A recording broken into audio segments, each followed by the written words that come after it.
Ralph from Happy Dog Training, and welcome to another episode of Dog Talk. Today's episode is titled Saying Goodbye to Your Dog.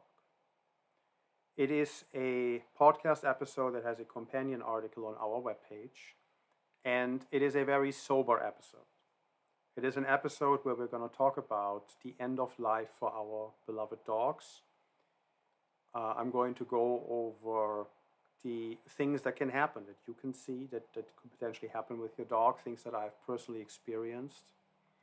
And we're going to discuss the process overall that you can expect from veterinarians and a couple of options and things around decision making when it comes to this very sad and unfortunate topic. So, dogs, generally speaking, are some of the most wonderful animals you can have in your life. I have several dogs. I've always had several dogs, and it's just a wonderful thing to have in your life. It's a canine companion. And for you cat people, yes, I understand the joy of cat ownership is just the same. So I'm not trying to saying dogs are better in this regard. Pets bring us joy. But dogs are just amazing. Unfortunately, they don't live as long as we do. And the average lifespan of a dog is way shorter than ours. Generally, we count 1 human year as 7 dog years. That's not the exact math on it, but close enough to get an approximate idea of how old our dog is in terms of his or their or her age. And this episode and the associated article was inspired by my personal experiences dealing with a loss of pets, but also being present for friends and family and some clients and rescue dogs that I've been in care of over the years. So I've personally been present probably 12 times in total at the end of life of dogs, and it never gets easier. I have seen probably almost all iterations of how this can go in good and bad ways. And I'm going to give you a little bit of an overview of what you can expect at some point to happen. Now, this is obviously not something anyone likes to think about. We don't like to think about that for ourselves. We don't like to think about it for our dogs. I know some people don't even want to have pets because they don't want their children to have to experience loss. I personally cannot follow that logic, because we all will have to experience loss, and the joy up to that point outweighs whatever loss we may feel at some point by orders of magnitude. So depriving yourself of joy and of happiness because there could be a sad end, well, we're all gonna die. I'm gonna die. Everybody's gonna die. It's just a circle of life. And to ignore that doesn't change anything. So it is much better to think about how we can prepare ourselves for what will inevitably happen if you have pets. Make this process as painless and as harmonious as humanly possible. And understand what that will ultimately look like in the abstract. You will never truly understand it until it happens, and every single occurrence will sit with you. You will never forget it. But it is not something that will make you sad for it. It will become a memory, and the joy of the dog you lost will outweigh the pain that you feel in the moment when it happens by so much that it's a no-brainer to have pets. So the first time it happened for me, it was probably the most unusual thing that most people will probably never get to see. And knowing what I know today, I would have handled it also differently. I didn't understand it fully back then. I wasn't training dogs, and my knowledge of dogs was still fairly limited. But it was basically a dog doing what a dog would do in the wild if they knew their time was up. Because the last act of love a dog will give its pack is to walk away and not be a burden on the rest. It's their last contribution to the survival of the pack. So a dog that knows its time has come will walk off into the forest to lay down and die in peace. And that is the first thing that I've ever got to see. And I didn't know what I was looking at the time. One of our dogs, just in the morning, they were sleeping outside. It was a nice summer night. And it was warm. They liked being outside. So all three of our dogs were outside at the doghouse there and just enjoyed hanging out under the stars. And the next morning, one of our dogs didn't come. And he was the oldest one. He was 16 years old at the time. His name was Alex. So golden retriever mix. And he couldn't find him. I walked around everywhere and I looked. No way to get out of our yard. There's high walls and fences. And I called his name, and normally he came, but he didn't come. Eventually I found him in a corner. He had laid down to die. He knew his time was up, and he walked away and he lay down. And that was it. There was nothing to be done. There was nothing to do other than keeping him basically company and comfortable. We didn't know at the time. We ended up taking him to the vet, and the vet basically told us, well, there's nothing to be done here. It's just time. So we were then at the vet office, and they did perform a euthanasia, which in retrospect today I would just bring him in the house and put him on a blanket and keep him company and let him just pass. But we didn't know better. So we went to the vet and went through the process. We're going to get over this later. And at first, I wasn't sure I wanted to be there for this process. It was just never thought about this at all. I didn't know idea what was coming. I was very uncomfortable and unfamiliar with the whole idea and situation. And I ultimately decided to be there, and I'm very glad I did. Because we're ultimately there for them. We're there for them at the end, to be with them, to make sure they're as comfortable as they can be and comfort them. It's going to be hard no matter what. So we should do that for our dogs. And I'll get back to that later too. But I was there and I was glad I did. So that was the first time it happened. The next dog got cancer. And the process at the vet was the same, but there was no other option. I mean, he had all kinds of tumors at the end, and he was just not comfortable. So in this case, the decision was in a way easy, although it's a hard decision no matter what. But it was just ending suffering. And in this case, that's the way you should decide on that. But that is that's one of my first two encounters. Then there were others. Obviously, there were others along the way. We're going to get into those.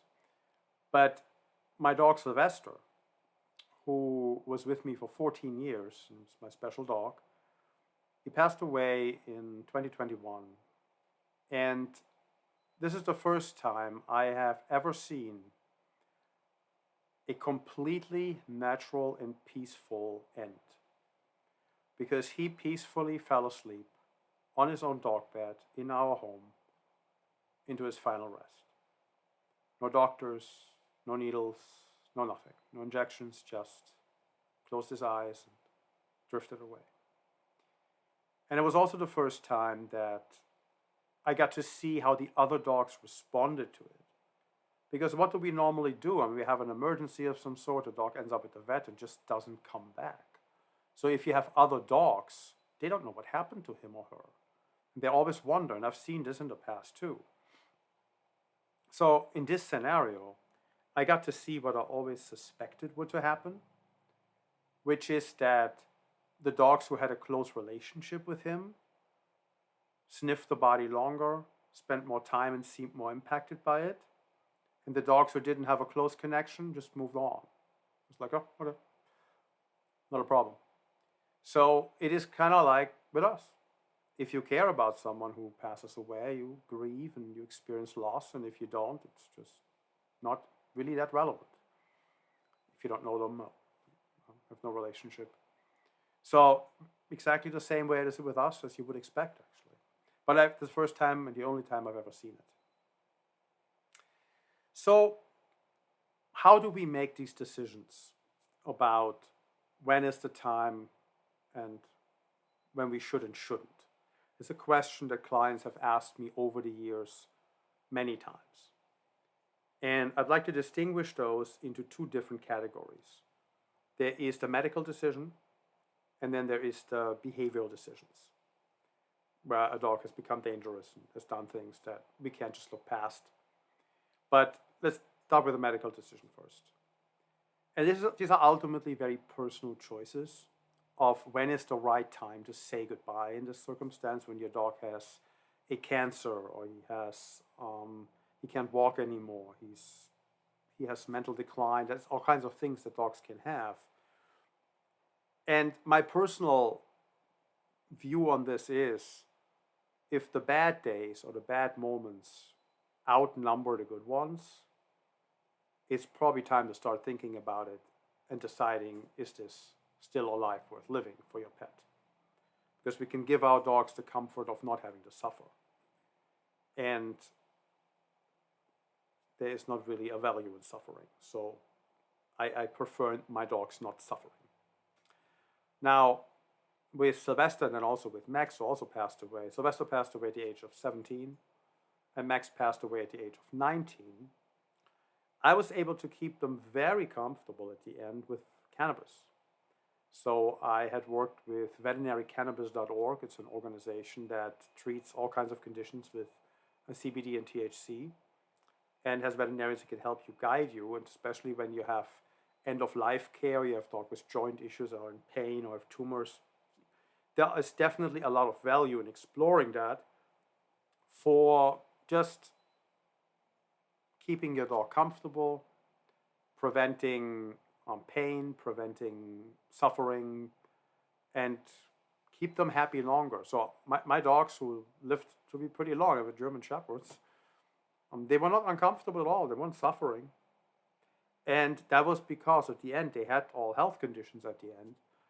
This was only possible to experience that because of cannabis. So a cannabis route made a huge difference in their comfort and well-being, and actually allowed Sylvester to just peacefully go at some point. Because he could no longer walk. He had a spinal injury, and I had to carry him around, and was happy to do. But it's one of the things that it would have probably been painful for him without the cannabis. So we would have to do other things, because the last thing I wanted for him was to suffer. And he wasn't. And that is because of that approach. So also worth exploring in general for all kinds of aches and pains and arthritis and hip dysplasia and things like that. It's not going to cure it, but it can help make you way more comfortable. It can make your dog more comfortable. So it's worth exploring when it's in places where it's legal. So, which is now in most parts of the country. It's very few places where it's not. So that's something to consider. So if the bad days outnumber the good ones, you should probably think about if this is still worth it. And you should look at it from your dog's perspective. Is this dog still having a good life? Is there still joy in his life? And if the answer is no, then to me the decision is pretty straightforward. But again, as I said, it's a very personal decision. So I'm not giving you advice on when you should do this. I'm giving you ideas on how you should think about it, in my view. So that's the approach I'm taking with this. So that's on the medical side. And you often find yourself at the vet office with a diagnosis or with a condition, or your dog collapsed, or your dog fell over, or all of a sudden something goes wrong and he's on the table there, and you have to deal with the situation. Like, wow, I mean, there could be really high bills. There could be medical treatments potentially available, but you don't know if they're going to work or not. So it comes down to all kinds of decisions that have nothing to do just with healthcare. They have something to do with also, can you afford this? And you want to end up with a $10,000 vet bill for a dog that is going to pass away, has a 90% chance of not making it. To some, the answer will be absolutely yes. And if you're in a position to make that decision, I would too. Most people are not.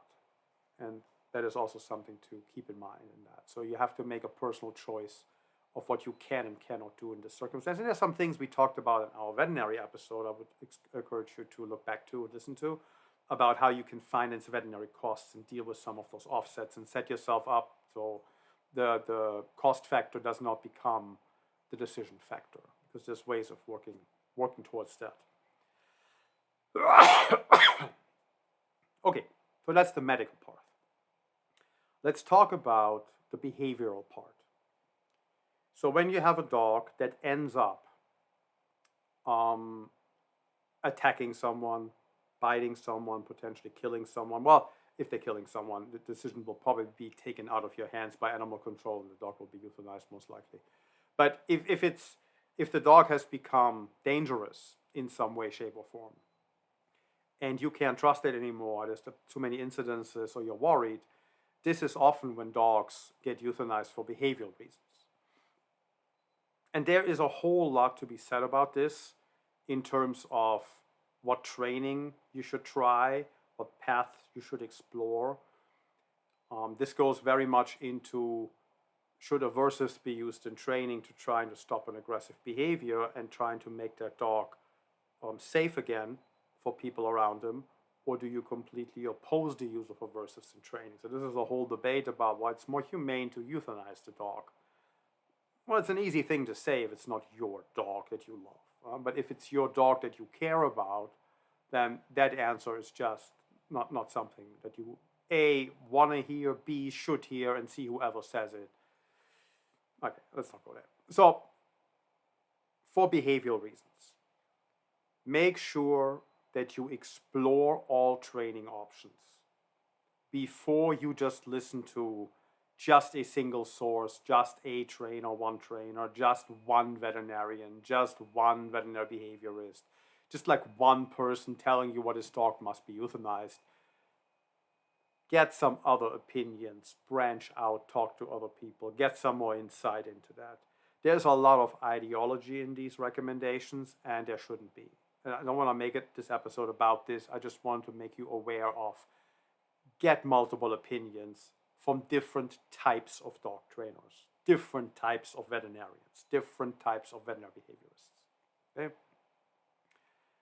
And don't just accept the opinion of one person when it comes to something that severe. Now, there are some scenarios where medical and behavioral collide. And those are probably the most heartbreaking of them all, because there may just simply not be a good answer. So I want to give you an example of something. Well, let me give you two. So the first one is, there is a possibility, if you have a sudden onset of aggressive behavior, that you're dealing with a medical issue. There's two things that always come to my mind when I hear a dog all of a sudden did it out of nowhere. There was no triggers, no symptoms, no nothing. The dog literally got up and bit someone or attacked someone, and there was no provocation. Nobody tried to pet him. Nobody tried to touch him. Nobody went for any toy. The dog just all of a sudden did something out of character and unexpected. There is a good chance you're dealing with a medical issue. It will come down to, can you identify what that is or not? So there's two possibilities in the medical realm that can be the reason for something like this. One is a thyroid over and underfunction. So thyroid over and underfunction has been associated with sudden onset of aggressive behavior. That is something worth exploring, because blood tests will show you. Normally, a vet will do a regular blood panel to see if there's something off in the thyroid area, and then order a more detailed thyroid test. There's also something from hemopet.org, who has a very comprehensive thyroid panel. And that is something worth doing and exploring before you take drastic measures. Because if your dog is showing an onset of aggressive behavior due to a thyroid malfunction, there's medication you can give your dog. You just have to give it to them every day, problem solved. And your dog does not have to die. You just have to be diligent about giving the medication at that point. And if you can do that, you're going to be in good shape. That's option number one. That's your best medical scenario. Now, the other possible scenarios are brain tumors and genetic defects. And when it's a brain tumor, it can be very hard to identify. But if the thyroid is negative and you still have this sudden onset of aggressive behavior, you may be dealing with another medical issue, but you will probably not be able to identify it. And then the question comes, what do you do from here? In one sense, that answer is simple. In another sense, it's one of the most heartbreaking of them all. Because it is simple because you can never trust that dog. It is a medical issue that cannot be resolved, it cannot be identified, and there's literally nothing you can do. The dog has now aggressive outbursts because of that medical issue. The only responsible cause of action in this scenario is to euthanize that animal. And that is the most heartbreaking thing of them all, because there's otherwise nothing wrong with that dog. It's not his fault, it's not your fault, it's nobody's fault. It's just one of those scenarios that happen. They happen, that's life, there's nothing you can do about it. And I've had a case like that. I'm going to talk about this without names, but it was in Akita, and it was a wonderful family, and they had a husband and wife, and had two teenage children. I think the daughter was 15 and the son was 16, something like that. And they had a wonderful Akita, got them from a reputable breeder, and the dog started showing aggressive behaviors around the age of like a year or so. And there seemed to be scenarios associated with it. So it was not like an indication there was a medical issue initially. It just started to be in situations where this could be all kinds of reasons for this. Was not very clear what it was. So we started some training, and the dog made progress, seemed to go well. Everything was moving smoothly, like this is going to work out just fine. And then I got a call one evening, and the wife was very sad, upset about what had happened. And she described it to me, and she wanted my advice or my take on what I thought about this.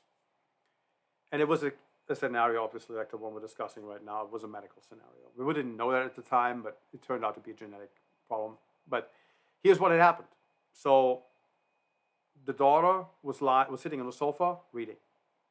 Parents were sitting in their respective sofa chairs reading. Son was sitting in another chair reading. A family who reads. I know it's very unusual these days, but good. They read. Beautiful thing. We should all read more. So they were all sitting there. They were reading. No sounds, no nothing, no lying. The dog's lying on the floor. And according to the description, all of a sudden, dog got up, runs across the room, attacks the son, tries to kill him. The husband, big, strong guy, I think ex-military, I think it's strong. I think it was ex-Marine. He was a strong guy. And was able to grab that Akita and somehow stop it and subdue it and control it. And that was the situation.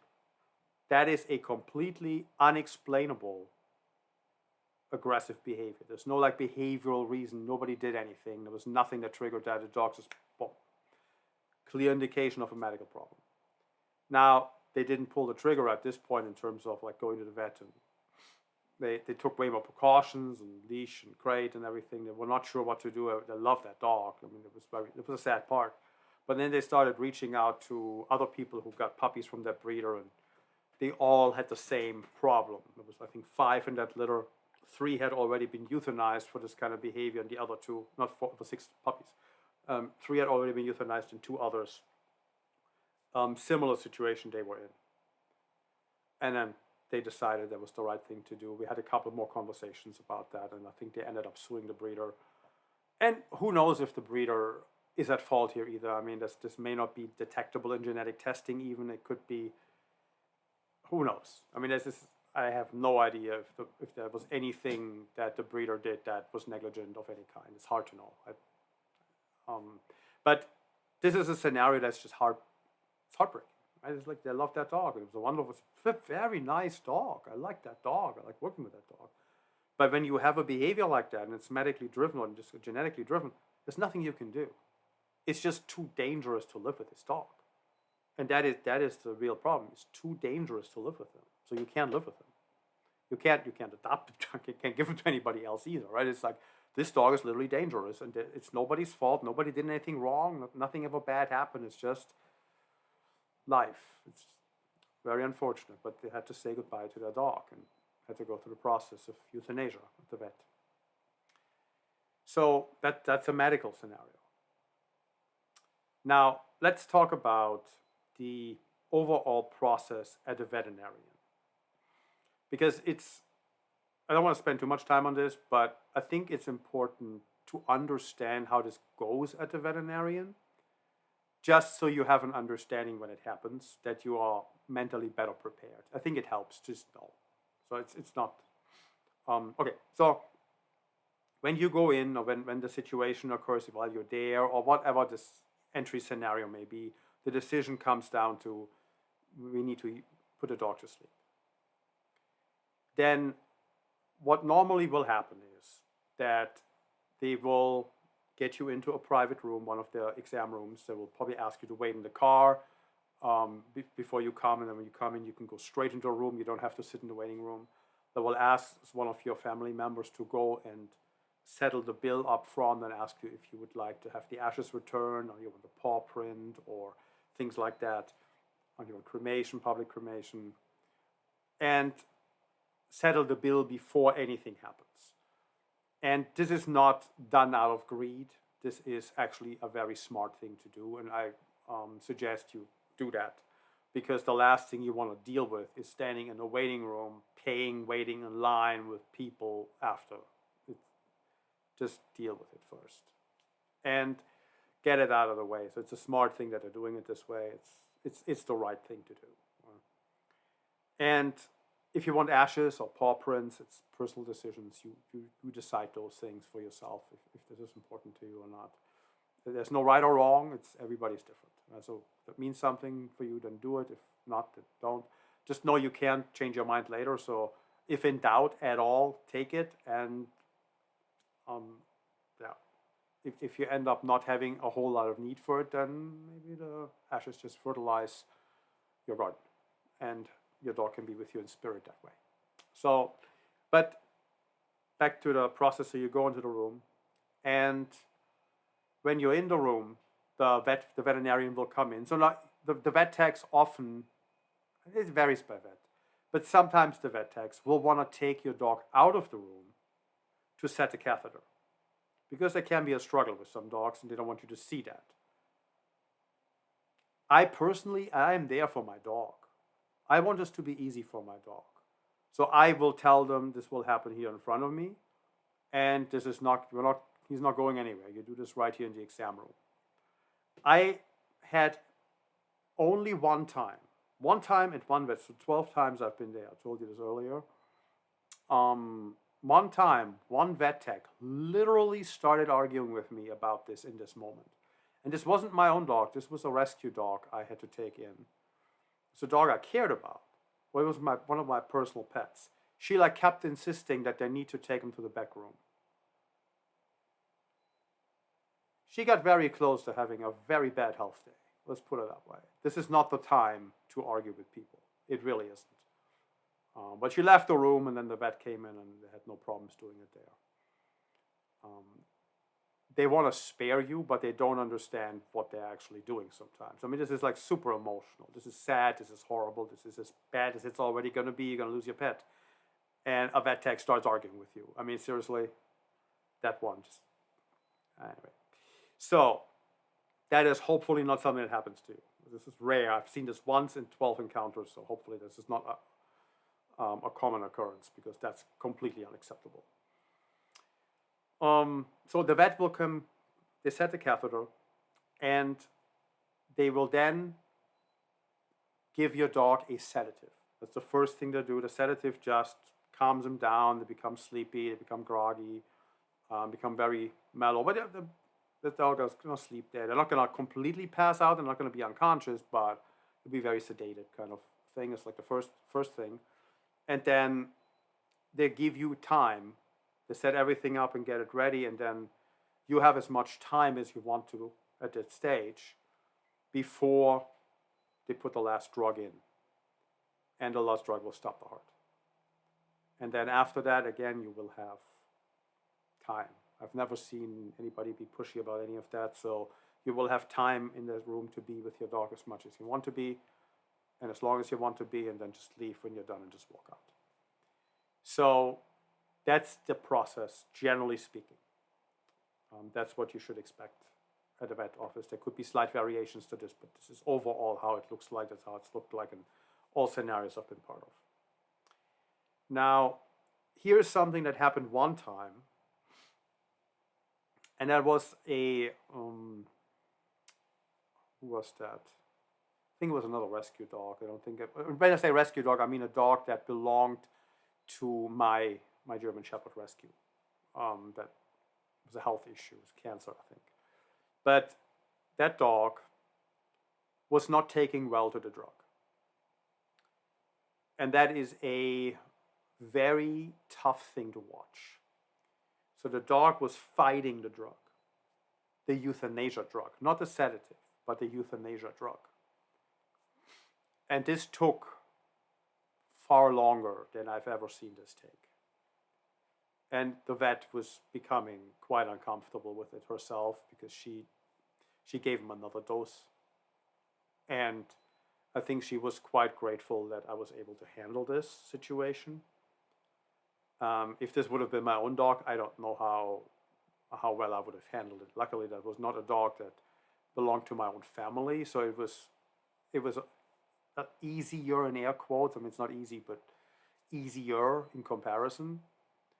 But it was certainly not pleasant. So I hope you never have to go through this. This is rare, as I understand it. Next vet visit, I asked them about it and said that it's uncommon. It happens every once in a while in the blue moon, but it's not a common thing. So it seems to be quite rare that the dog is just so resistant to it. But it was a medical issue. The dog had cancer, so there was no. I think it was a female shepherd mix or something. I forgot. It's been a long time, but yeah. So it's one of the unfortunate things that can occur, and I hope you don't have to incur that. So here's one other thing I forgot initially when I said about setting the catheter in a room and stay there with your dog. You're there for your dog. You're there to keep him comfortable. Let me add something to that. Now, I don't have any problem with seeing blood or anything like that, or needles or medical procedures or whatever. I know not everybody feels the same way about things. So if you feel that you would pass out from the sight of blood or a catheter being set or a needle or something of some sort or something along those lines, then maybe do wait outside. But in this case, I would say step out of the room, don't have your dog moved, because it's already bad enough. Don't have the dog moved about a whole lot. Just step outside of him, do it real quick, come back in. And you literally tell them that's what you want them to do. I mean, it's not like there shouldn't be a conversation. It's just like, let's do it this way. You're there to do something very emotional. There should be accommodating. Don't let them argue with you. Just that shouldn't be an argument. I don't think that would be an argument. But it's something to consider if you really can't handle the sight of blood, because there will be some blood when they draw it out in the tube. It's not that it's going to bleed or anything. It's just like a medical procedure, and put a catheter in. There's going to be some blood coming out. If that's not something you can handle, then you would be probably not doing your dog any favors by being there, because they would sense your stress too, and just like stepping out for a moment and coming back in would be better, because we are doing this, being present, to make it easier on our dogs. Right? So that's the whole point of this. Nothing else is really the point. This is the point, to make it easier on our dogs. Okay, so in terms of veterinary procedures, now this is obviously the vet office, and that is what most people end up doing. I have, at this point, used a home euthanasia service once, and that was with Max. We had somebody come to the home, and it's a service that several of my clients have told me about and have used over the years, and it's called the Lap of Love. I'm going to put a link in the notes. They're a nationwide network of vets that come to the home. And it costs a little bit more, but it's not crazy expensive either. So if this is possible for you, and I understand if it's not everybody can do this, but if it's possible for you, this is a much better option. Because now the whole process will happen in your home. It will happen in the comfort of your home. Your dog will be far less stressed. Set them up on a blanket, and the vet will come in. You will have all the time in the world. It will be more personal. It will be less stressful on your dog. They're very caring people. You can get same thing. You can get the ashes back. You can get paw prints. You can get all it. I mean, all of that can be done in the same kind of fashion. And we brought them in with Max. He was also close to the end. I mean, probably would have had him a couple of days before it would pass naturally. But he actually had what's commonly called a perianal fistula. And that's a growth at the anus. It's when he was diagnosed with that. He was 17 years old. already, and my veterinarian, when I took him in, had told me it's a very rough treatment. Takes about 4 months in total and has only a 40% chance of working. So my vet, given the age of Max at the time, recommended against him. So just keep him comfortable and come back if it becomes uncomfortable. And then the veterinary cannabis veterinarians helped me keeping my dog very comfortable for 2 more years after that. Max was never in any kind of pain. He was never in any kind of discomfort from this. So, but at the end, the last couple of days, it became problematic, and so we brought them in, and it was I hate to use the word good in this context, but it was a far calmer experience and better experience than any vet office visit ever could be for this procedure. So if home euthanasia is at all something that's feasible to you, it's possible at all, and consider it. It will make the whole horrible experience better, much better. Because going to the vet office in this environment, everything it's literally the worst possible option. I mean, it's like not great. Right? So, but what are you gonna do? So, but here's now an option of home euthanasia that, if it's possible for you, consider doing that. I would recommend them. I mean, it was as good as something like this can be, I would say. And it made certainly something very sad less depressing. Okay, so that's that on that. So home euthanasia. Now, there is all kinds of things that you can consider around the end of life, but let me add a couple more points, so I'm going to close out. But if you know that your dog's getting older and you know you think you're going to get there in the next couple of years, maybe a time to consider adding another dog to the family and have your dog help pick that dog. Because if you get a younger dog and your dog gets to help pick that dog, it could give him a little bit more energy in life. He may enjoy helping raise the puppy. I've seen that. I mean, that can absolutely make a difference too and give your dog more joy. So doing that at an earlier time, a year or so ahead, when you think, well, maybe my dog is getting to that point, could be worth considering. If that's right for you, depends on circumstances. Do you want multiple dogs? Can you have multiple dogs? It depends on so many factors. There's no right or wrong here. It's like a lot of individual considerations you have to make. But if it's possible, it's something worth thinking about. The other thing worth thinking about is if you only have one dog and your dog passes away, however it goes, ultimately happens, give yourself time to grieve. You will need time to grieve. Don't go out the next week and get another dog to fill the void. Give yourself time to grieve. This is very important, like it is with any kind of loss. You need time to grieve. If you have other dogs in the home, you're going to grieve together. If the dogs were close, they're also going to grieve. Dogs grieve about the loss of another dog just the same. And if you can make it as pleasant as possible, if you can make it as less depressing as possible, if you can, they get to say goodbye, they get to sniff the body, they get to see that what happened, it gives closure, makes your other dogs recover much faster.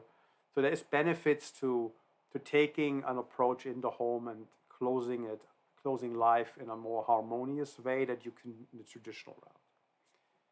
So I would encourage anyone who can consider this option and think about some of the things I mentioned.